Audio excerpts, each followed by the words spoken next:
But first, preserving family and culture. It's a topic the Fifth Circuit Court of Appeals is being asked to decide. The Indian Child Welfare Act was created to protect the best interest of children and promote the stability and security of the tribe and the family. 3 states say the law is unconstitutional because they say it denies Native children the same rights every other American child has. The states want the law to be overturned. Native Americans are fighting to not let that happen. Here's our Justin Pizzera with both sides. The San Carlos Apache Indian Reservation, an expansive landscape of desert floor, towering mountains, and mesas.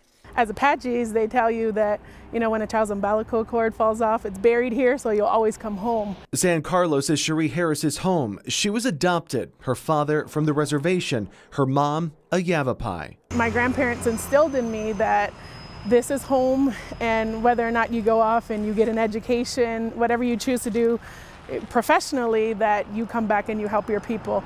Harris, a lawyer by training, grew up in a multi-generational family. She views the Indian Child Welfare Act as imperative in maintaining a culture and a way of life. It's protection after years of taking Indian children from our homelands and placing them outside in the efforts, and it's written to save the man but kill the Indian. You're talking about America's most vulnerable children. The Goldwater Institute's Timothy Sandifer wrote a friend of the court brief supporting the abolishment of the Indian Child Welfare Act. It's a disgrace to think that there are parents out there, adults out there who are willing to step in and help these children.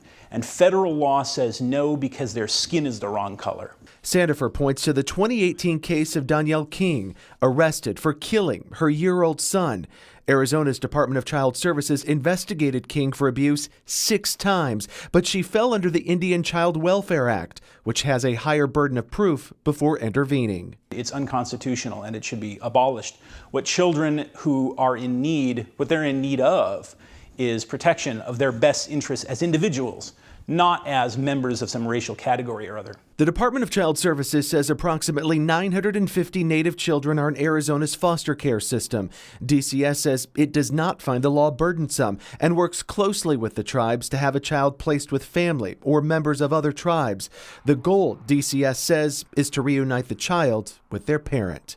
I'm Justin Pizzera, ABC 15, Arizona. 15 justices in the Fifth Circuit Court of Appeals listened to arguments last week in New Orleans, a ruling not expected until later this year. Whatever the decision, the losing side is expected to appeal the case to the U.S. Supreme Court.